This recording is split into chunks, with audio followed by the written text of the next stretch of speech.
So guys welcome back to micro classes. हमारी Meerut university और Saharanpur university की बीएड की रेगुलर क्लासेस चल रही है।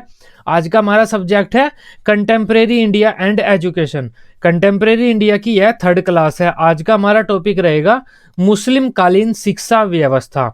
मुस्लिम शिक्षा कह सकते हैं आप या फिर मध्यकालीन शिक्षा कह सकते हैं, बात एक ही है क्योंकि मध्यकाल में भारत पर मुसलमानों का ही शासन रहा था।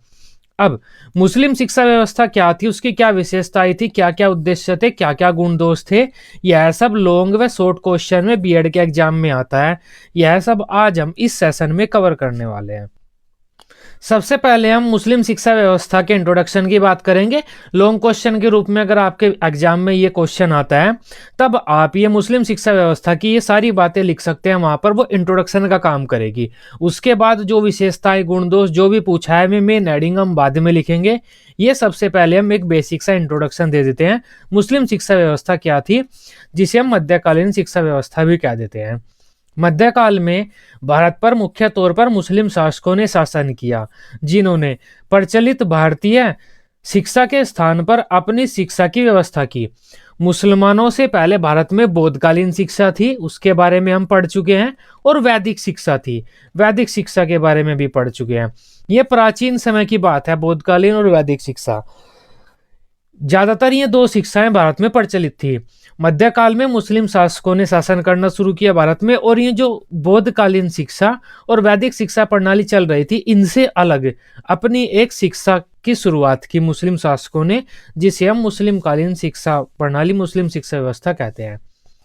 मुस्लिम शासक भारत में अपनी संस्कृति और अपना धर्म लेकर आए थे।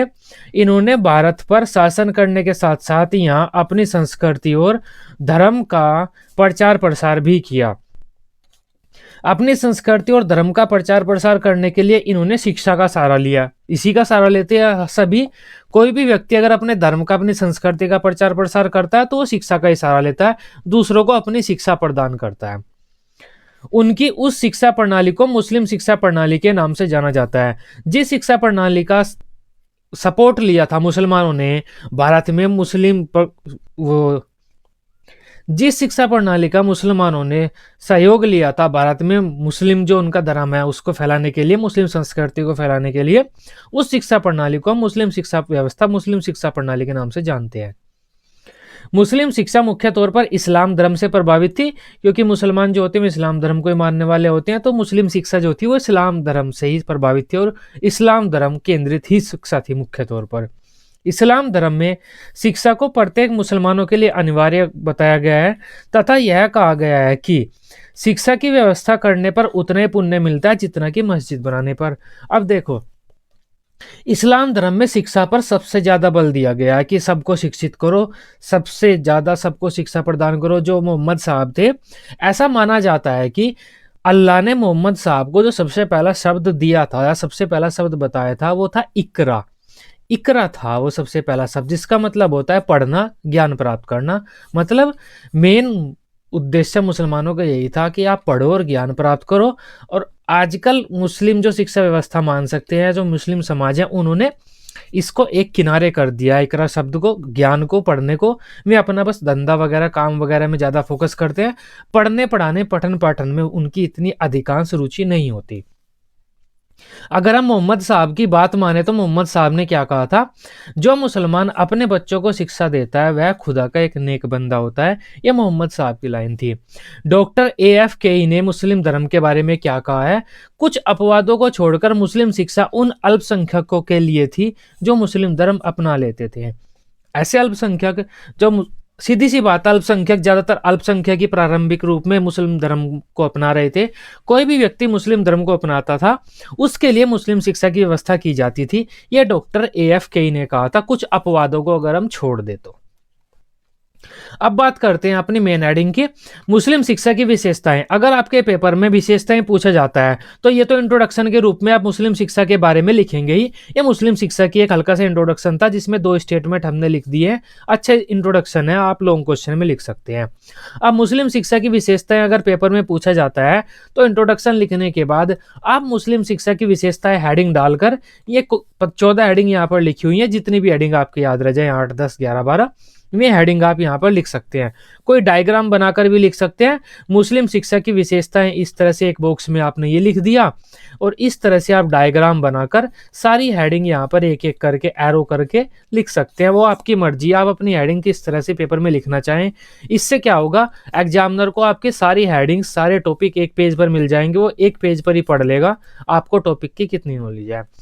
ये करने के बाद अब हम एक एक करके ये जो सारी हेडिंग है इन्हें एक्सप्लेन करेंगे। सबसे पहले हमारी हेडिंग है बिस्मिल्लाह रस्म।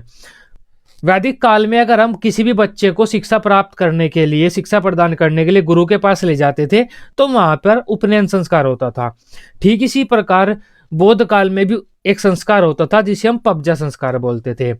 मुस्लिम काल में उन संस्कारों की तरह ही एक संस्कार होता था बिस्मिल्लाह रस्म, जिसे हम बिस्मिल्लाह खाने की रस्म भी कह देते हैं। कोई भी बच्चा अगर किसी भी स्कूल में एडमिशन लेने के लिए जाता था या फिर मौलवी के पास शिक्षा प्राप्त करने के लिए जाता था, सबसे पहले उसकी इस रस्म के बाद ही शिक्षा की शुरुआत की जाती थी। शिक्षा प्रदान करने के लिए बालकों को जिस रस्म से गुजरना पड़ता था या उनका जो संस्कार होता था मुस्लिम काल में, उसे हम बिस्मिल्लाह रस्म बोलते हैं। इसके बारे में हल्का सा पढ़ते हैं। मुस्लिम शिक्षा बिस्मिल्लाह रस्म से शुरू की जाती थी। यह बिस्मिल्लाह रस्म वैदिक काल के उपनयन संस्कार तथा बौद्ध काल के परवज्जा संस्कार से मिलती जुलती है। बिस्मिल्लाह जो रस्म है, बिस्मिल्लाह खाने की रस्म कब की जाती थी? जब कोई भी बालक 4 वर्ष 4 माह और 4 दिन की आयु प्राप्त कर लेता था, उसे नए कपड़े पहनाकर मौलवी के पास ले जाया जाता था। उसके बाद मौलवी बालक को कुरान की कुछ आयतों का उच्चारण करने के लिए कहता था। बालक को में जो कुरान की आयतें थी उन्हें दोहराना पड़ता था। यदि बालक कुरान की आयतों को दोहराने में असमर्थ होता था तब बिस्मिल्लाह एक शब्द होता था।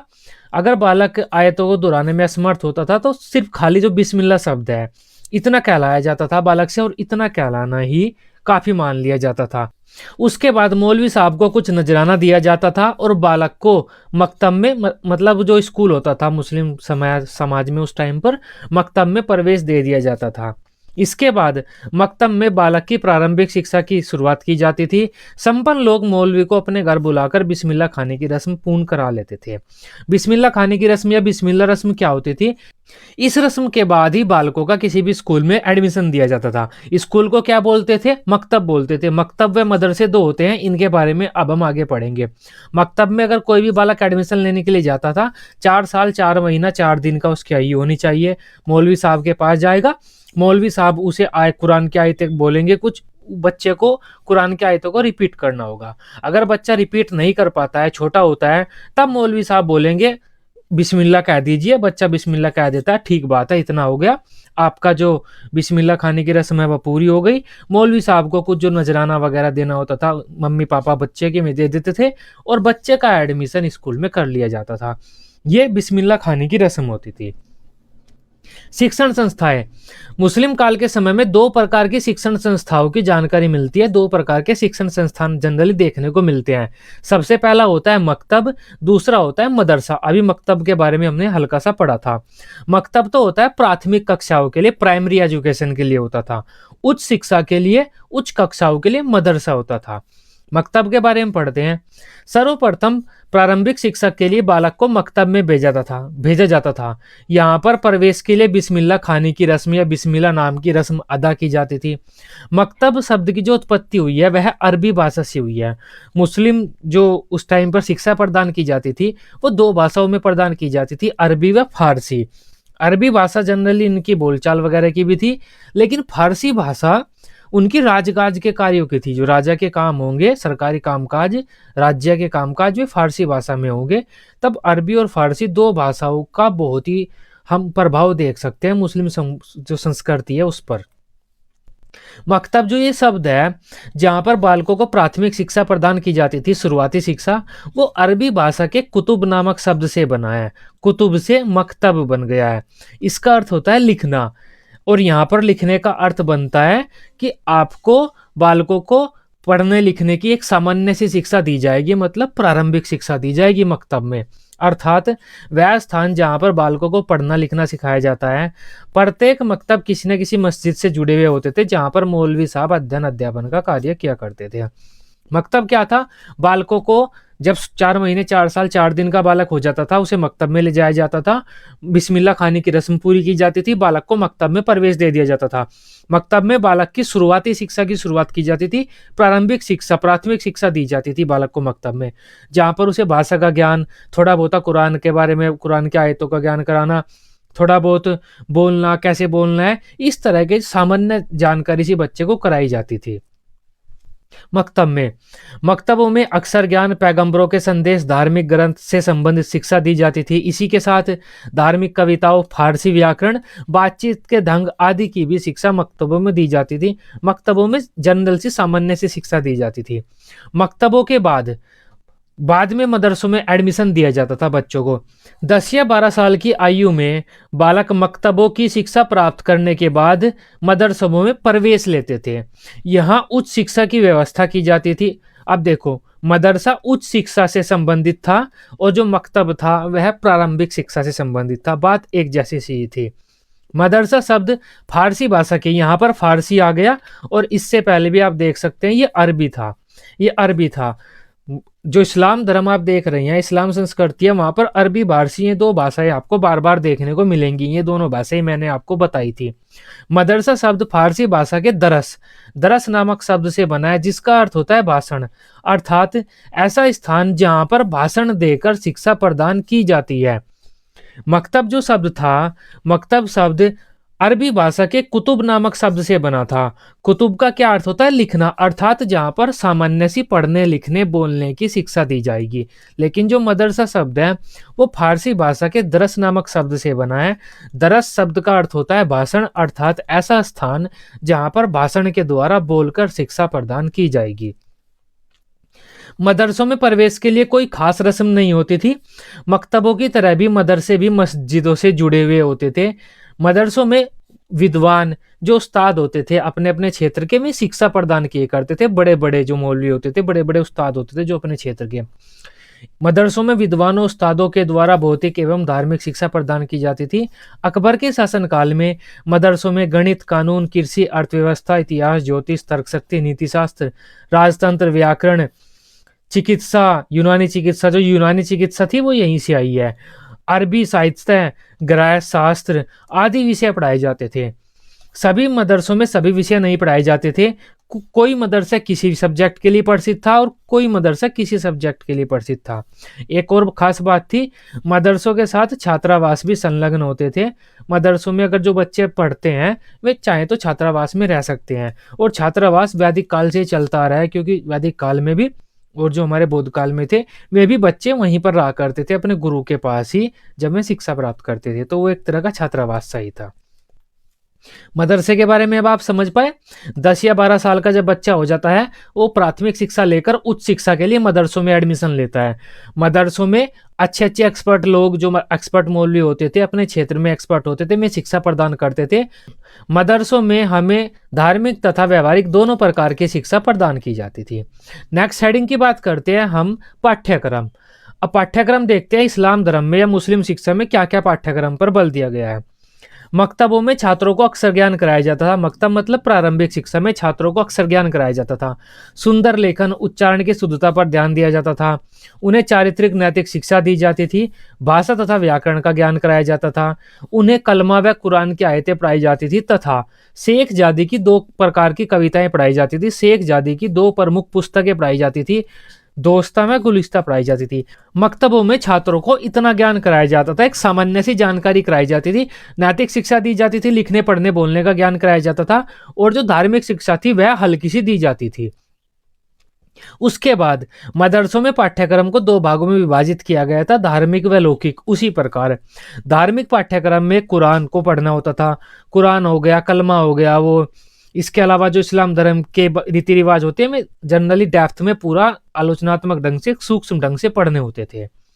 धार्मिक पाठ्यक्रम में कुरान की आयतों को सूक्ष्म व आलोचनात्मक ढंग से पढ़ना होता था। इसके साथ ही मोहम्मद साहब के सिद्धांतों, परंपराओं, इस्लामी इतिहास, कानूनों आदि के बारे में जानना होता था। लौकिक पाठ्यक्रम में छात्रों को अरबी फारसी भाषा, यहाँ पर भी देखो अरबी फारसी भाषा आ गई, अरबी फारसी भाषाओं का ज्ञान कराया जाता था, साहित्य का ज्ञान कराया जाता था, व्याकरण सिखाई जाती थी, इतिहास, भूगोल, गणित, कृषि, यूनानी चिकित्सा, कलाएं, संगीत, चित्रकला, हस्तकला, क्राफ्टिंग वगैरह काफ़ी कुछ सिखाया जाता था। इस्लाम धर्म में मोहम्मद साहब की अगर हम बात माने तो उन्होंने सीखने पर ज़्यादा बल दिया है, अपने बच्चों को, छात्रों को ज्ञान देने पर। लेकिन धीरे धीरे इस्लाम धर्म अपने जो मूल सिद्धांत थे उनसे कहीं ना कहीं हल्का सा अलग हो गया है। इस्लाम धर्म में आधुनिक रूप में अगर हम वर्तमान समय में देखें तो लौकिक पाठ्यक्रम पर, लौकिक शिक्षा पर ज़्यादा बल दिया जा रहा है। जैसे आप देख सकते हैं कलाएं, संगीत, चित्रकला, हस्तकला, जो क्राफ्टिंग होती है इस्लाम धर्म में, आजकल भी आप देख सकते हैं जो मुस्लिम लोग होते हैं में म्यूजिक, कलाएं, क्राफ्टिंग वगैरह में, चित्रकारी में, इसके अलावा लकड़ी पर कोई क्राफ्टिंग वगैरह चित्र बनाना हो, दीवारों पर नक्शे वगैरह कुछ बनाने हो, तो इन बारीक कामों में काफ़ी बारीक होते हैं, अच्छे होते हैं मतलब। तो ये लौकिक शिक्षा की तरफ कहीं ना कहीं धीरे धीरे इस्लाम धर्म बढ़ता चला गया और आगे आकर इसी पर बल दिया जाएगा इस्लाम धर्म में भी। इस्लाम धर्म में क्या माना जाता है, जनरली यही माना जाता है कि जो हमारा ये जीवन है यही मेन है, पुनर्जन्म वगैरह पर कुछ नहीं बल दिया जाता। इस जीवन में हमें सुख शांति की प्राप्ति करनी है। सुख शांति की प्राप्ति करने के लिए लौकिक ज्ञान, हमारे सामाजिक सांसारिक ज्ञान होना जरूरी है। इस वजह से इस्लाम धर्म सामाजिक सांसारिक ज्ञान की तरफ ज्यादा झुक जाता है। व्यवसायिक शिक्षा, नेक्स्ट हेडिंग है हमारी व्यवसायिक शिक्षा। अब इस्लाम धर्म में सांसारिक ज्ञान पर या सांसारिक जीवन पर ज्यादा बल दिया जाता है, और सांसारिक जीवन का मतलब है व्यवसायिक शिक्षा देना। किसी को हम व्यवसायिक शिक्षा नहीं देंगे तो उसका क्या सांसारिक जीवन होगा। मुस्लिम शासकों ने ललित कला, हस्तकला, वास्तुकला जैसी व्यावसायिक शिक्षा को पर्याप्त प्रोत्साहन दिया और ये आज तक चल रहा है। ललित कला जो हस्तकला होती है, हैंड क्राफ्टिंग वगैरह, जो इस्लाम वाले जो मुस्लिम लोग होते हैं वे अच्छा करते हैं। मुस्लिम काल में दस्तकारी, नक्काशी, जरी, मलमल, हाथी दांत, पच्ची कार्य आदि कला कौशलों संबंधी कार्य अत्यंत उच्च कोटि के किए जाते थे। यद्यपि इन कलाओं की शिक्षा देने के लिए कोई औपचारिक संस्था नहीं थी। जो ये हमारे हैंडक्राफ्टिंग होती थी, नक्काशी वगैरह, इनके लिए कोई स्कूल वगैरह, मदरसा या कोई स्पेशल संस्था नहीं थी। ये सब कार्य इस्लाम धर्म में जो मुस्लिम लोग होते थे वे अपने उस्ताद के पास जाकर, किसी ऐसे व्यक्ति के पास जाकर सीखते थे जो इन काम को पहले से करता आ रहा है। इन कलाओं की शिक्षा देने के लिए कोई औपचारिक संस्था नहीं थी, कोई स्कूल वगैरह नहीं था, परंतु इन कलाओं में दक्ष कारीगर के साथ काम करके छात्र इन कलाओं का प्रशिक्षण प्राप्त करते थे। मुस्लिम शासकों को अपने शासन की रक्षा के लिए निरंतर युद्ध लड़ने पड़ते थे और वे अपने धर्म के प्रचार में भी ज़्यादा विश्वास रखते थे, तो इस्लाम धर्म को मानने वालों को युद्ध अधिकांश से लड़ने ही पड़ते थे। इसलिए इस काल में सैनिक शिक्षा का भी पर्याप्त विकास हुआ। निपुण योद्धाओं द्वारा घुड़सवारी, तीरंदाजी, युद्ध संचालन, अर्थशास्त्रों का प्रशिक्षण भी दिया जाता था, और ये सभी इस्लाम धर्म में एक तरह से हमारा व्यवसाय की ही शिक्षा थी। इसको सीखकर बच्चे एक तरह से अपना व्यवसाय चुन लेते थे। पाठ्यक्रम में भी ये सब कुछ जो लिखा हुआ है ये भी आप वहाँ पर व्यवसाय की शिक्षा में लिख सकते हैं। ये सब सीखकर भी बच्चे अपना व्यवसाय चुन सकते हैं बड़े होकर।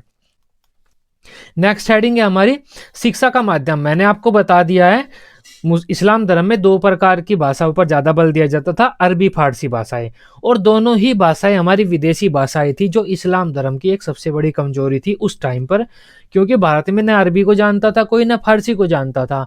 और ये अरबी फारसी में ज्ञान कैसे दें, उस टाइम पर इस्लाम धर्म को इस चीज़ से ज़्यादा टैकल करना पड़ा था।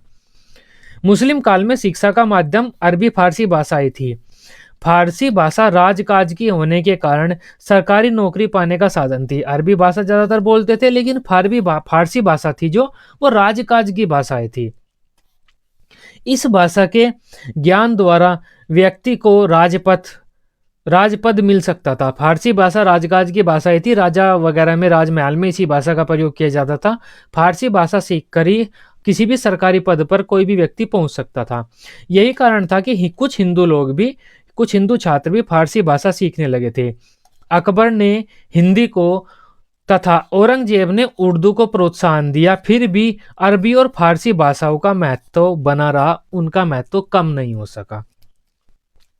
नेक्स्ट बात करते हैं शिक्षण विधियों की। वही बात आ जाती है शिक्षण विधियों के बारे में जो हमारे बौद्ध काल में थी और वैदिक काल में थी। मौखिक शिक्षण विधि, मौखिक शिक्षण विधि थी अधिकांश रूप से मुस्लिम काल में भी। इस बात को आप ऐसे भी समझ सकते हैं, जो मदरसा था, मदरसा शब्द दरस भाषा से लिया गया था, दरस शब्द से लिया गया था। दरस शब्द का मतलब होता है भाषण देना, भाषण देकर शिक्षा देना। तो इसका मतलब क्या हो जाता है, इस्लाम धर्म में जो शिक्षण विधि थी वह मुख्य तौर पर बोल करी थी, भाषण दे करी थी। मुस्लिम कालीन शिक्षा मुख्यतः मौखिक थी तथा पाठ्य वस्तु को कंठस्थ कराने पर बल दिया जाता था। व्याख्यान, प्रश्नोत्तर तथा वाद विवाद विधियों का प्रयोग किया जाता था। शिक्षक भाषण विधि का प्रयोग करते थे। शिक्षक न केवल छात्रों की व्यक्तिगत कठिनाइयों को दूर करते थे वरन उन्हें स्वाध्याय हेतु भी प्रेरित करते थे। शिक्षक बोलकर बच्चों को शिक्षा देते थे। अपने जो कुरान की आयतें वगैरह थी उन्हें रटाया करते थे, बच्चे रटा करते थे। और जो बच्चों की समस्याएं होती थी शिक्षक उनको दूर किया करते थे और छात्रों को स्वाध्याय खुद पढ़ने के लिए भी प्रेरित किया करते थे, क्योंकि किताबें वगैरह आ गई थी कि आप खुद भी अब पढ़ लीजिए। बालकों को कलमा तथा कुरान की आयतों को बोल बोल कर रटाया जाता था। लिखने के लिए तख्तियों का प्रयोग किया जाता था जिन पर सरकंडे की कलम से लिखा जाता था। ये बात नोटिस कीजिएगा, तख्तियां जो आई थी मुस्लिम लोग लेकर आए थे, मुस्लिम समाज लेकर आया था भारत में सरकंडे की कलम से। तख्तियों पर जो कलम से लिखा करते थे वे मुस्लिम समाज लिखा करते थे। धीरे धीरे यह पूरे भारत में प्रचलित हो गई थी। मॉनिटर प्रणाली उस काल में प्रचलित रही। किसी एक इंटेलिजेंट छात्र को मॉनिटर बना दिया जाता था। कभी कभी वह इंटेलिजेंट छात्र अपनी पूरी कक्षा को पढ़ाया करता था या फिर कोई बड़ा छात्र छोटी कक्षा को पढ़ाया करता था। इस तरह की प्रणाली मुस्लिम काल में प्रचलित हो गई थी। इसमें उच्च कक्षाओं के छात्र निम्न कक्षाओं के छात्रों को पढ़ाते थे। मदरसों में ग्रंथों को देखने तथा उनकी विवेचना करने की व्यवस्था थी। शिक्षा फारसी भाषा के माध्यम से दी जाती थी तथा शास्त्रार्थ और वाद विवाद भी होते थे। ये सब मुस्लिम काल की शिक्षा में होता था, लेकिन जो मुख्य विधि थी वह बोलकर ही शिक्षा प्रदान की जाती थी। नेक्स्ट हेडिंग है हमारी अनुशासन। अब जो वैदिक काल था और बौद्ध काल था उसमें छात्र स्वयं से ही अनुशासित थे। अगर कोई छात्र कुछ उद्दंड करता था तो उसे सुधारात्मक या फिर प्रायश्चित हेतु कोई दंड दिया जाता था जिससे वह छात्र में ही खुद सुधार आ जाए। लेकिन इस्लाम धर्म में जो मुस्लिम काल में अनुशासन में थोड़ा चेंज देखने को मिला। अनुशासन में क्या हुआ, कोई बच्चा अगर हल्का सा भी नियम तोड़ता था तो उसकी कुटाई की जाती थी, डंडों से पीटा जाता था। अब घुटनों में उसका सर देकर अब उस बाजू से कोनियों से उसे पीटा कर जाता था बच्चों को। तो वो जो भारत में कूटने कुटाने की, पीटने पिटाने की जो छात्रों को परंपरा चली थी वो मुस्लिम काल से ही चली थी, जो मुस्लिम शिक्षा से उसकी शुरुआत हुई थी। माध्यमिक कालीन शिक्षा व्यवस्था में अनुशासन को बहुत अधिक महत्व दिया जाता है। जो मध्यकालीन शिक्षा है इसमें अनुशासन को बहुत अधिक महत्व दिया जाता था। मकतबों तथा मदरसों दोनों ही स्तरों पर शिक्षा ग्रहण करने की अवधि में छात्रों को मुस्लिम शिक्षा के नियमों, रीति रिवाजों, आदेशों, परंपराओं, मुस्लिम कानूनों का कड़ाई से पालन करना होता था। जो मुस्लिम रीति रिवाज होते थे, जो नियम कानून होते थे, छात्रों को कड़ाई से पालन करना होता था उनका। जो छात्र इन आदेशों, नियमों आदि का पालन नहीं करते थे उन्हें कठोर दंड दिया जाता था। दैनिक पाठ न तैयार करने पर, जो रोजाना का पाठ है उसको न तैयार करने पर, झूठ बोलने पर, अनैतिक आचरण करने पर अथवा अनुशासन तोड़ने पर कठोर शारीरिक दंड दिया जाता था। इस दंड के बारे में कोई निश्चित नियम नहीं थे। दंड देने के बारे में आप जिसको जिस तरीके से तोड़ना चाहें, जिस बच्चे को उस तरीके से आप तोड़ सकते थे। परंतु शिक्षक बेटे मतलब डंडी से, कोड़े से, लात, घूसे, थप्पड़ आदि जिसको जो मिले वो तोड़ो, बच्चों को जितना फोड़ सकते हो तुम फोड़ो। मारते थे, मुर्गा बनाते थे, खड़ा कर देते थे दंड देने के लिए, धूप में खड़े हो जाओ आप। इस तरह से ये सब कुछ मतलब आप जानते ही हैं दंड किस प्रकार दिया जाता था। वो सब कुछ मुस्लिम काल से चला था। इस काल में चरित्रवान तथा योग्य छात्रों को शिक्षक, राजा एवं उदार लोग पुरस्कृत भी करते थे। जो अच्छे छात्र होते थे उन्हें पुरस्कार भी दिया जाता था। सुयोग्य छात्रों को उच्च शिक्षा पाने के बाद राज्यों के विभागों में उच्च पदों पर नियुक्त भी किया जाता था। मतलब जो अच्छे छात्र होते थे उनको इनाम दिया जाता था, और जब वे उच्च शिक्षा प्राप्त कर लेते थे मदरसों में, उसके बाद उन्हें सरकारी नौकरी भी दी जाती थी। इस तरह की परंपरा थी। नेक्स्ट हेडिंग है हमारी स्त्री शिक्षा। स्त्री शिक्षा की अगर हम बात करें, सबसे अच्छी स्त्री शिक्षा हमें वैदिक काल में देखने को मिलती है। जो बौद्ध काल आया था, बौद्ध काल में भी स्त्री शिक्षा में हल्का सा डाउनफॉल आया था, स्त्री शिक्षा हल्का सा पतन की ओर गई थी। इस्लाम धर्म के आने के बाद मुस्लिम काल में अगर मुस्लिम शिक्षा की बात की जाए, पर्दा प्रथा होने की वजह से स्त्री शिक्षा में काफी पतन देखने को मिला था। जो लड़कियां थी वे बाहर नहीं जा पाती थी शिक्षा लेने के लिए, क्योंकि उन्हें पर्दे में रहने के लिए कहा जाता था। मुस्लिम शासन के समय महिलाओं में पर्दा प्रथा का प्रचलन होने के कारण नारी शिक्षा बहुत कम देखने को मिलती थी। कम आयु की बालिकाएं तो मक्तबों में जाकर प्रारंभिक शिक्षा ग्रहण कर लेती थी। जो छोटी लड़कियां थी वे 3-4 साल की शिक्षा जो मक्तबों में होती थी उसे ग्रहण कर लेती थी, ज्यादा 5 साल की शिक्षा जो मक्तबों में होती थी। परंतु उच्च शिक्षा के लिए उन्हें घर पर ही अपनी व्यवस्था करनी होती थी। अब घर पर जो गरीब होती थी लड़कियां में तो नहीं कर पाती थी, उनके मम्मी पापा नहीं करते थे। जो अमीर होते थी, उच्च राजकाज वगैरह के घराने से शामिल होती थी, संबंधित होती थी जो लड़कियां, जो परिवार वाले, वे अपनी लड़कियों की शिक्षा व्यवस्था घर पर कर देते, मौलवी वगैरह को घर पर बुलाकर अपनी लड़कियों के लिए शिक्षा की व्यवस्था कर देते थे। लेकिन गरीब लड़कियां ऐसी ही रह जाती थी मक्तबों में प्रारंभिक शिक्षा लेकर ही। इसलिए उच्च शिक्षा केवल शाही तथा अमीर घरानों तक ही सीमित रही, क्योंकि पर्दा प्रथा होने के कारण लड़कियां बाहर नहीं जा सकती थी, घर पर शिक्षा व्यवस्था करने के लिए कहा गया, जिस वजह से सिर्फ उच्च शिक्षा शाही और अमीर घरानों तक ही सीमित रही, क्योंकि अमीर घरानों ने ही अपनी लड़कियों के लिए उच्च शिक्षा की व्यवस्था की।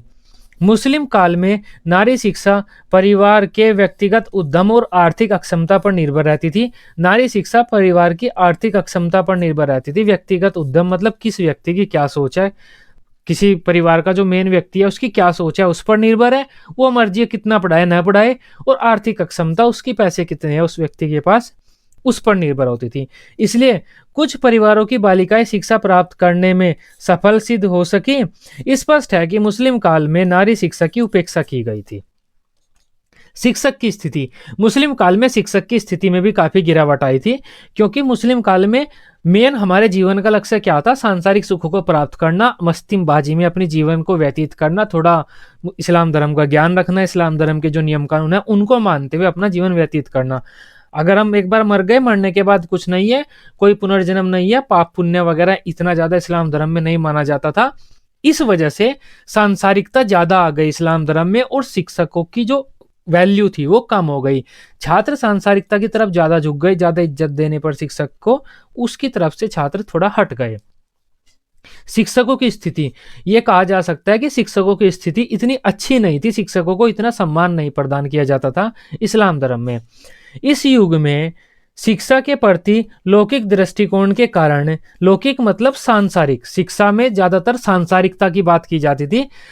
जो हमारे आध्यात्मिक विकास होता है छात्रों का, वो आध्यात्मिक विकास कहीं ना कहीं पीछे रह जाता था इस्लाम धर्म में। लौकिक दृष्टिकोण के कारण शिक्षक की स्थिति में बदलाव आया। इस युग में शिक्षकों के प्रति आदर भाव प्राचीन भारत से निम्न था। जो शिक्षकों के प्रति आदर भाव था वो पहले जो भारत था वैदिक कालीन और बौद्ध कालीन उससे निम्न था। इसका एक उदाहरण हमें देखने को मिलता है। औरंगजेब जो एक राजा था भारत का, औरंगजेब का जो गुरु था, शिक्षक था, जो मौलवी था उस औरंगजेब का, औरंगजेब के शिक्षक ने औरंगजेब से मिलने के लिए कई बार अर्जी दी कि मैं औरंगजेब से मिलना चाहता हूं, मैं औरंगजेब का गुरु हूं। तो औरंगजेब ने उसकी प्रार्थना को 3 बार ठुकरा दिया था। औरंगजेब ने अपने शिक्षक से मिलने की भेंट की प्रार्थना को 3 बार ठुकरा दिया था। और जब बाद में औरंगजेब अपने शिक्षक से मिले ना, तो उससे मिलकर अपने शिक्षक को अज्ञातवास पर भेज दिया था।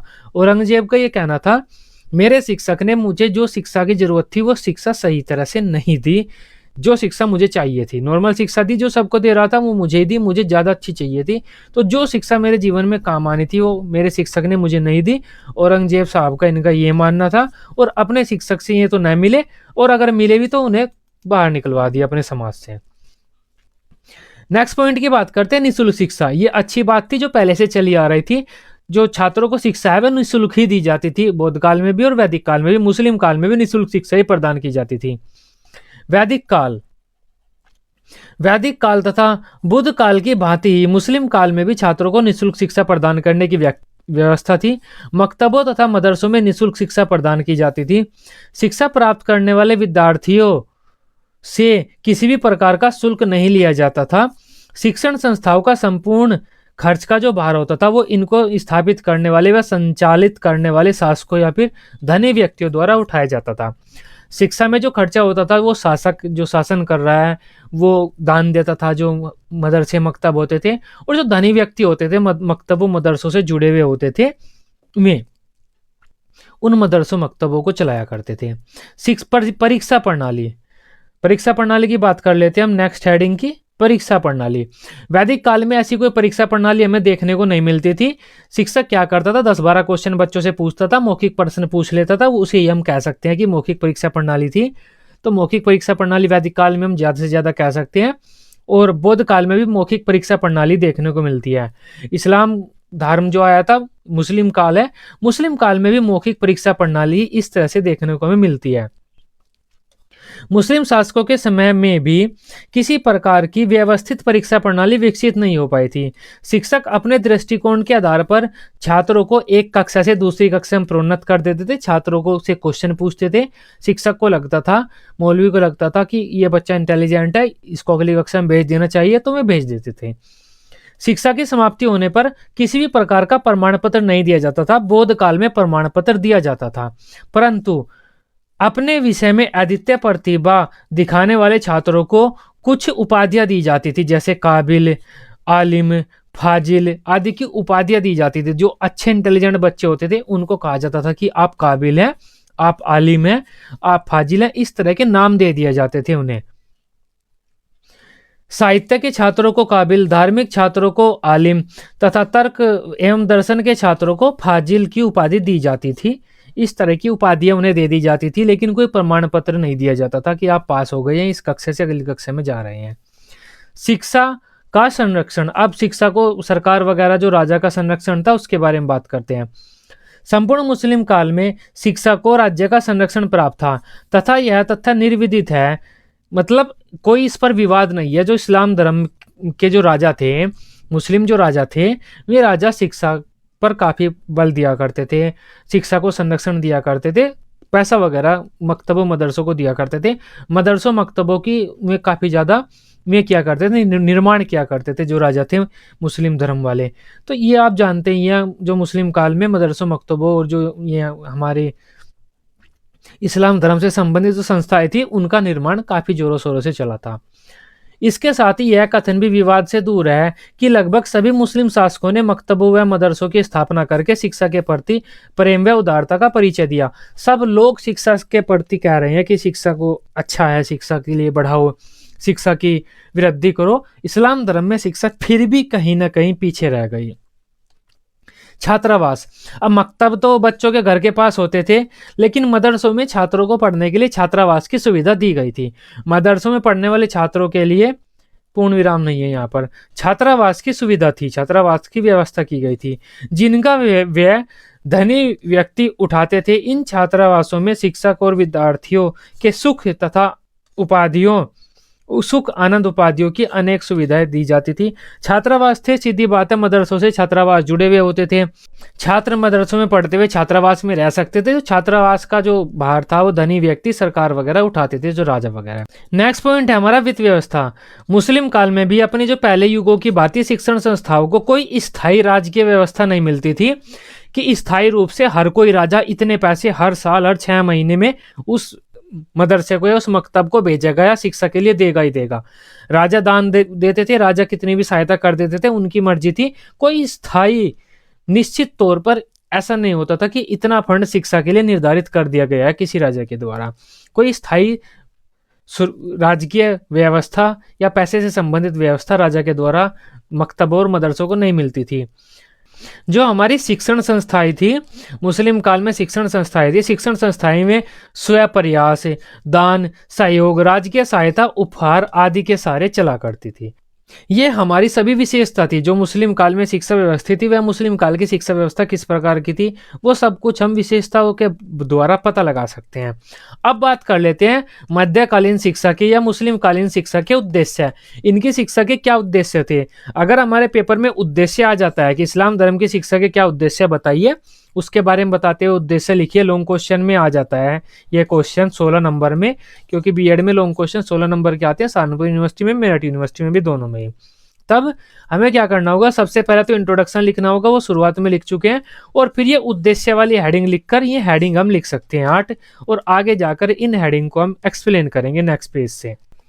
सबसे पहला हमारा मुस्लिम शिक्षा का उद्देश्य था ज्ञान का प्रचार प्रसार करना। इस्लाम धर्म में ज्ञान को बढ़ाने के लिए काफ़ी बल दिया जाता था। जो मोहम्मद साहब थे उन्होंने ज्ञान को देने को काफ़ी प्रेरित किया था, जो इस्लाम धर्म को मानने वाले लोग थे, कि ज्ञान आपको छात्रों को देना है, शिक्षा पर हमेशा बल दो। मुस्लिम शिक्षा का प्रथम उद्देश्य इस्लाम धर्म के अनुयायियों में ज्ञान का प्रचार प्रसार करना था। मोहम्मद साहब ने ज्ञान को अमृत बताया था। वे कहते थे कि ज्ञान ही निजात अर्थात मुक्ति का साधन है। दुखों से हम जो निजात पा सकते हैं अपने, या दुखों से जो मुक्ति पा सकते हैं, उसका साधन ज्ञान ही है। अगर ज्ञान नहीं होगा तो व्यक्ति दुखों में ही लिप्त रहेगा, ये मोहम्मद साहब का मानना था। ज्ञान के प्रकाश से अवलोकित होकर ही व्यक्ति धर्म एवं अधर्म, कर्तव्य अकर्तव्य में अंतर कर सकता है।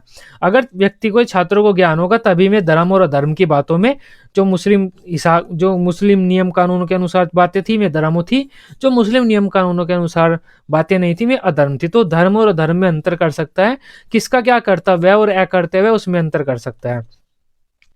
अपने अनुयायियों को मोहम्मद साहब ने उपदेश दिया था, दान में धन देने की अपेक्षा अपने बच्चों को शिक्षा देना कहीं अधिक अच्छा है। छात्रों के कलम की स्याही शहीदों के खून से भी अधिक पवित्र। आप देख सकते हैं जो मोहम्मद साहब थे उन्होंने शिक्षा पर कितना अधिक बल दिया था कि शिक्षा दो। लेकिन शिक्षा आज के टाइम में भी कहीं ना कहीं जो मुस्लिम समाज है उसमें पिछड़ी हुई दिखाई देती है। ये बात वही लिखी हुई है जो मैंने आपको बता दी थी, the first word revealed to prophet Muhammad from Allah was इकरा, कि अल्लाह ने जो सबसे पहला शब्द मोहम्मद, हमारे जो प्रॉफिट मोहम्मद साहब थे उनके लिए दिया था या उन्हें दिया था, वो इकरा था, जिसका मतलब था पढ़ो, ज्ञान ढूंढने के लिए पढ़ो, रीड, पढ़ो, इकरा। और इसको अब इस्लाम धर्म में जो मुस्लिम समाज है उन्होंने टिकाने लगा दिया एक साइड में इकरा को, कि काम करने पर, दस्तकारी, क्राफ्टिंग वगैरह ये चीज़ों पर ज़्यादा बल देते हैं आजकल में, स्वाध्ययन, पढ़ने पर कम बल दे रहे हैं। इस्लाम धर्म का प्रचार प्रसार करना, ये इस्लाम समाज के जो लोग होते थे, इस्लाम धर्म की जो शिक्षा होती थी, उनका मेन उद्देश्य था ये भी इस्लाम धर्म का प्रचार प्रसार करना, जो कि इन्होंने पूरे जोरों शोरों से किया था। इनकी शिक्षा का ये एक उद्देश्य था। मुस्लिम शिक्षक का दूसरा उद्देश्य या दूसरा प्रमुख उद्देश्य हम कह सकते हैं इस्लाम धर्म का प्रचार प्रसार करना था।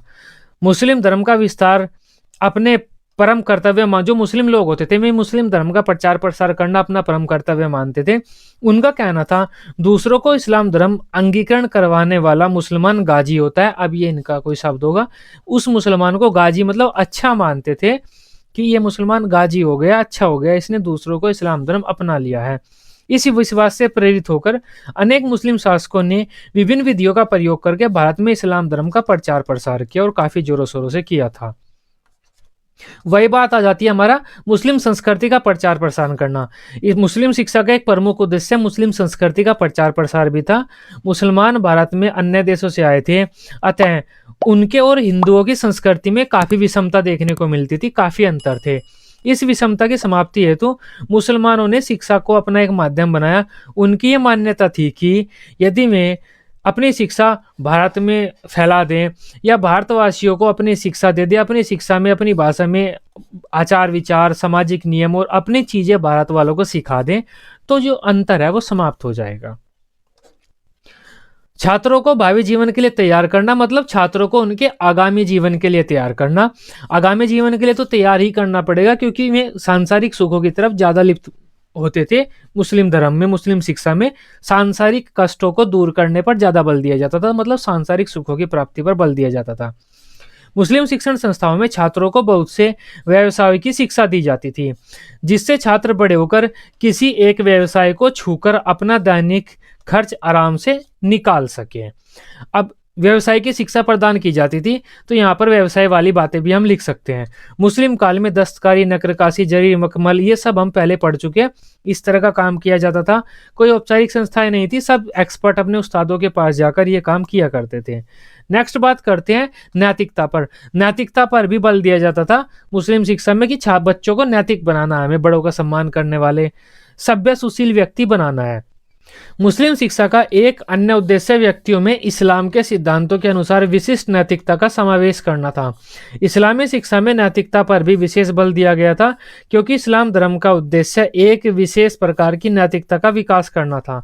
स्वयं मोहम्मद साहब ने न केवल ईमानदारी की शिक्षा दी, बल्कि वह स्वयं भी बाल्यावस्था से ईमानदारी के लिए प्रसिद्ध थे। उन्हें अमीन की उपाधि दी गई थी। मोहम्मद साहब को अमीन की उपाधि दी गई थी। चरित्र निर्माण, मुस्लिम कालीन शिक्षा का चरित्र निर्माण का भी, बच्चों में चरित्र निर्माण करना, वह भी एक उद्देश्य था। इसमें कोई संदेह नहीं था कि मोहम्मद साहब ने एक सुधारक का कार्य किया था, मतलब समाज सुधारक के रूप में कार्य किया था, तथा मानव मात्र के सुधार के लिए बहुत कुछ महत्वपूर्ण शिक्षाएं मोहम्मद साहब ने दी थी। इसलिए शिक्षा को नैतिक व भौतिक उन्नति का साधन माना जाता है।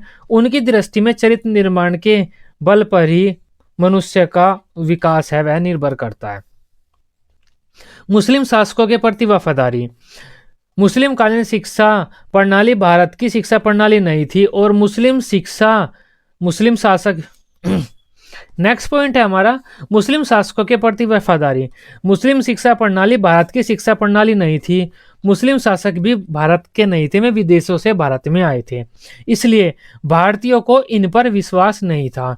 इसलिए मुस्लिम शिक्षा प्रणाली का एक उद्देश्य भारतीयों को मुस्लिम शासकों के प्रति वफादार भी बनाना था, कि जो मुस्लिम शासक हैं ये भारत की भला करने के लिए आए हैं, जो भारत में लोग रहते हैं उनका भलाई करेंगे, उनके अच्छे के लिए ही हैं, ऐसी ऐसी बातें भी बताई जाती थी। इसलिए उन्होंने हिंदुओं के लिए अरबी फारसी भाषा की शिक्षाओं की व्यवस्था की। जिन हिंदुओं ने यह शिक्षा प्राप्त की उन्हें ऊंचे स्थानों पर, राजकाज में अच्छे पोस्ट पर उन्हें नौकरी दी गई। सांसारिक ऐश्वर्य की प्राप्ति, यह बात इंपॉर्टेंट है मुस्लिम शिक्षा में, यही बात मैं शुरुआत से कहता आ रहा हूं। मुस्लिम शिक्षा का एक उद्देश्य सांसारिक ऐश्वर्य की, सांसारिक सुखों की प्राप्ति करना था। यह शिक्षा व्यक्तियों को सांसारिक ऐश्वर्य की प्राप्ति करने की योग्य बनाती थी। इस्लाम धर्म पुनर्जन्म को नहीं मानता, यह पारलौकिक मतलब इस लोक से अलावा कोई दूसरा लोक है उस पर इतना ज्यादा विश्वास नहीं करता, इसकी चर्चा भी बहुत कम करता है इस्लाम धर्म। इस लोक के ही बात करता है, इस लोक में जो जीवन है उसे ही दुखों से दूर करने की बात करता है। फलस्वरूप इस्लामी शिक्षा का मूल उद्देश्य भौतिक सुखों एवं ऐश्वर्य की प्राप्ति करना हो गया था। यहाँ पर यह बात आ गई थी। इस्लामी धर्म का पहले शिक्षा का उद्देश्य क्या था कि छात्रों को ज्ञान देना है, इस्लाम धर्म का प्रचार प्रसार करना है, लेकिन धीरे धीरे आकर यह सांसारिक सुखों की प्राप्ति तक सीमित हो गया। इस सुख एवं ऐश्वर्य की प्राप्ति शिक्षार्थी शिक्षा द्वारा प्राप्त कर ऊंचे पदों पर बैठ सकते थे। मतलब क्या हुआ कि बच्चे शिक्षा प्राप्त करके जितने अच्छी नौकरी करेंगे, अच्छी पोस्ट पर बैठेंगे, उतने उन्हें संसारिक सुख हो या अच्छा जीवन व्यतीत करेंगे, सब ये सोचने लगे। मध्य युग में शिक्षार्थी जीवन दर्शन की उस गहराई तक पहुंचने में अक्षम थे जो कि प्राचीन भारतीय संस्कृति में माना जाता है। जीवन दर्शन मतलब हमारा जीवन क्या है, हम कहाँ से आए हैं, क्या उद्देश्य है, मुख्य तौर पर हमारा जीवन का लक्ष्य उद्देश्य क्या थे।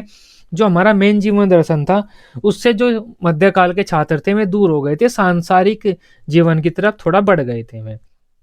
अब मुस्लिम शिक्षा के बारे में हमने विशेषताएं पढ़ ली, उनके उद्देश्य पढ़ ली। अब बात कर लेते हैं गुण की। जो मुस्लिम शिक्षा में गुण थे और समाज के लिए ग्रहणीय तत्व थे। ये बस हेडिंग है, ये हेडिंग आप लिख सकते हैं, एक्सप्लेन आप खुद कर देंगे क्योंकि ये सभी बातें हमने पहले ही पढ़ ली हैं। निःशुल्क शिक्षा, इसके बारे में हम पढ़ चुके हैं पहले ही। इस्लाम धर्म में निःशुल्क शिक्षा दी जाती थी। जो अच्छे अच्छे धनाढ्य परिवार थे, दान थे, राजस्व था, राजा भी दान किया करता था, तो इस तरह से शिक्षा बच्चों को निःशुल्क ही दी जाती थी। शिक्षा को राज्य का संरक्षण प्राप्त था। जो राजा थे में शिक्षा को प्रमोट किया करते थे, संरक्षण प्राप्त था राजा शिक्षा को, राजा का, तो उसके बारे में भी हम पहले पढ़ चुके हैं। राजा शिक्षा के प्रति काफी काम किया करता था। छात्रवृत्तियों का प्रारंभ, इन्होंने छात्रवृत्तियों का प्रारंभ किया था। जो अच्छे छात्र थे उन्हें ये स्कॉलरशिप दिया करते थे। वही बात है, निःशुल्क शिक्षा दिया करते थे, थोड़ा प्रमोट करने के लिए पैसे भी दिया करते थे। छात्रावास थे, छात्रावास के बारे में भी हम पढ़ चुके हैं। व्यवहारिक शिक्षा थी, व्यवहारिक शिक्षा मतलब सामाजिक शिक्षा, सांसारिक शिक्षा, लोगों के जनजीवन, आम जीवन से संबंधित शिक्षा। इस्लाम धर्म में मुस्लिम काल में व्यवहारिक शिक्षा अधिक थी, जो आध्यात्मिक शिक्षा थी वो पीछे रह गई थी कहीं ना कहीं। व्यावसायिक शिक्षा, व्यावसायिक शिक्षा के बारे में भी हम पढ़ चुके हैं। मुस्लिम शिक्षा में हम व्यावसायिक शिक्षा प्रदान किए करते थे, छात्रों को ऐसी शिक्षा प्रदान किया करते थे जिससे में बड़े होकर कोई एक व्यवसाय करके अपना जीवन व्यतीत कर सके। मॉनिटर पद्धति प्रचलित हो गई थी। भारत में अधिकांश छात्र हैं, शिक्षकों की कमी है, तो मॉनिटर पद्धति अच्छी है। एक बच्चे को आप मॉनिटर बनाकर कक्षा को हल्का सा कंट्रोल कर सकते हो। उस बच्चे को कह सकते हो आप इन्हें पढ़ाओ। किसी बड़ी कक्षा के बच्चे को छोटी कक्षा के बच्चे को पढ़ाने के लिए भी कह सकते हैं। धार्मिकता और लौकिकता दोनों का समन्वय। इस्लाम धर्म की शिक्षा में धार्मिकता की शिक्षा भी दी जाती थी, लौकिकता सांसारिक शिक्षा भी दी जाती थी, तो दोनों प्रकार की शिक्षा दी जाती थी। ये एक अच्छी बात थी मुस्लिम शिक्षा की। अब ये बात है मुस्लिम शिक्षा के ये गुण हैं। अब दोष की बात कर लेते हैं, मुस्लिम शिक्षा के क्या दोष हैं। अगर आपसे दोष पूछ लिए जाते हैं तो आप ये हेडिंग लिखकर एक्सप्लेन कर सकते हैं। आध्यात्मिक शिक्षा पर बल न देना। इन्होंने आध्यात्मिक शिक्षा पर कम बल दिया, बहुत कम बल दिया। जो इस्लाम धर्म के नियम कानून थे उनको तो मानने के लिए कहा इन्होंने, मोहम्मद साहब के जो सिद्धांत थे, जो कुरान की आयतें थी, लेकिन आध्यात्मिक जो जीवन व्यतीत करने पर, जिस तरह वैदिक काल में सब ऋषि मुनि आध्यात्मिक जीवन व्यतीत कर रहे थे सन्यासी की तरह, बौद्ध काल में भी जो निर्वाण प्राप्त करने के लिए आध्यात्मिक जीवन व्यतीत करते थे, तो ये जो आध्यात्मिक शिक्षा थी ये इस्लाम धर्म में कहीं ना कहीं पीछे रह गई। जो इस्लाम धर्म को मानने वाले, जो मुख्य तौर पर इस्लाम धर्म को मानने वाले व्यक्ति थे, मौलवी वगैरह, वे भी सामाजिक जीवन ही व्यतीत करते थे, समाज से अलग रहकर कहीं जंगल वगैरह में नहीं रहते थे, सामाजिक जीवन ही व्यतीत करते थे। तो आध्यात्मिक शिक्षा कहीं पीछे रह गई थी। लौकिक शिक्षा पर ज़्यादा बल दे दिया गया था। ये बात मैंने पहले पढ़ा दी है कि सांसारिक सुखों की तरफ ज़्यादा लिप्त थी, है सांसारिक सुखों को प्राप्ति पर बल देती थी। तो ये एक दोष था, लौकिक शिक्षा पर सांसारिक सुखों की प्राप्ति पर ज़्यादा बल दे दिया गया था, जिस वजह से जो मुस्लिम समाज है वह सांसारिक सुखों की तरफ ही ज़्यादा झुक गया। आय के साधनों का निश्चित न होना। आय के वैसे कोई निश्चित साधन नहीं थे कि निश्चित रूप से हर साल इतना पैसा वहां से आता रहेगा। मर्जी थी, कोई दान दे दे, नहीं दे तो दान मांगना पड़ेगा हमें। इस तरह से धनाढ्य परिवार के व्यक्ति मिलजुल कर सहयोग करके धीरे धीरे अपना शिक्षा का काम चला रहे थे, लेकिन कोई निश्चित साधन नहीं थे। कठोर दंड होना, दंड कठोर दिया जाता था, कूटना कुटाना, डंडा बेंत सरकंडा फट्टी कुछ भी मिल जाए पीट दो कूट दो बच्चे को, ये तो आप जानते ही हैं। छात्र शिक्षक संबंध भी कहीं ना कहीं कमजोर हो गए थे। औरंगजेब का उदाहरण हमें देखने को मिलता है। शिक्षण विधियां मौखिक शिक्षण विधि थी, कोई ऐसी विशेष शिक्षण विधि नहीं थी। परीक्षाएं भी लिख सकते हैं आप यहाँ पर, परीक्षाओं की भी कोई ऐसी विशेष सुविधा नहीं थी। इसके अलावा उपाधियां भी आप लिख सकते हैं। उपाधियों की भी कोई एक ऐसी सुविधा नहीं थी। मुस्लिम शिक्षा में उपाधियां कुछ खास बच्चों को दी जाती थी और 2-4 उपाधियां थी जो में ही दी जाती थी। सब बच्चों के लिए ऐसी कोई एक विशेष उपाधि नहीं थी कि जिस बच्चे ने ग्रेजुएशन पास कर ली हम उसे बोलते हैं कि आप स्नातक हो। सब बच्चों को उपाधि दे देते हैं कि आपको स्नातक की उपाधि मिल गई है। तो उपाधियां भी नहीं दी जाती थी। प्रमाण पत्र भी आप यहाँ पर लिख सकते हैं। प्रमाण पत्र भी नहीं दिए जाते थे मुस्लिम शिक्षा में। तो ये 3 दोष तो मैंने यहीं पर बना दिए, इस तरह से आप लिख सकते हैं। स्त्री शिक्षा काफी खराब हो गई थी, ये भी आप लिख सकते थे। ये भी आप लिख सकते हैं। दोस्त में स्त्री शिक्षा के बारे में भी हमने बात कर लिया है। और शिक्षा का माध्यम विदेशी भाषाएं थी। विदेशी भाषाओं के बारे में, अरबी फारसी भाषाओं के बारे में काफ़ी मैं आपको बता चुका हूँ। अरबी, अबरी नहीं अरबी। अरबी जो फारसी भाषाएं थी, ये दोनों भाषाएं विदेशी थी। फारसी भाषा राजकाज की भाषा थी। अगर इसको सीखते हैं तो हमें सरकारी नौकरी मिलेगी। तो ये खेल था मुस्लिम शिक्षा में, मुस्लिम समय में, मध्यकालीन समाज में, ये सब कुछ शिक्षा के बारे में हुआ करता था। यही क्वेश्चन लॉन्ग व शॉर्ट क्वेश्चन के रूप में पूछे जाएंगे बीएड के एग्जाम में। लॉन्ग में पूछा जाता है तो सबसे पहले हम मुस्लिम शिक्षा के बारे में इंट्रोडक्शन दे देंगे। इंट्रोडक्शन हमने पहले ही पढ़ लिया है। उसके बाद जो भी हमारा गुण दोष, उद्देश्य या विशेषता जो भी पूछा जाएगा उसके बाद हेडिंग बनाकर में लिख देंगे। अगर शॉर्ट में पूछा जाता है तो शॉर्ट में तो कोई एक मेन चीज़ पूछी जाएगी कि उद्देश्य बता दो, आप उसकी विशेषता बता दो, मुस्लिम शिक्षा के गुण दोष बता दो। तो जो पूछेंगे सीधा सीधा सा शॉर्ट में तो वही हम लिख देंगे। लॉन्ग शॉर्ट कैसे लिखना है यह सब मैं आपको बता चुका हूँ। ये हमारी आज की वीडियो थी मुस्लिम शिक्षा के बारे में। वीडियो आपको अच्छी लगी हो आप इसे अपने बीएड ग्रुप में शेयर कर सकते हैं, अपने दोस्तों के साथ शेयर कर सकते हैं। बीएड की सभी सब्जेक्ट की डेली रेगुलर क्लासेस लेने के लिए आप इस चैनल को सब्सक्राइब कर सकते हैं। Till then bye bye, take care.